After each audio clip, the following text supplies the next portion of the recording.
Good day. I'm Apostle T.B. Walker, and I'm here to help you to define your day. The word for today is words. The dictionary defines words as sounds or combination of sounds that has meaning and is spoken by a human being. You know, words are extraordinary tools that make the world we live in possible. Words possess an extraordinary power. They can uplift the spirit, instigate change, and inspire action. Choose your words with care because they have power to impact for change, or they can encourage negative feelings and ideas.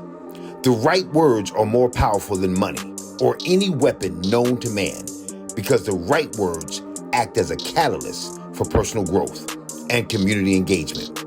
What you speak today is alive with possibilities. Define your day.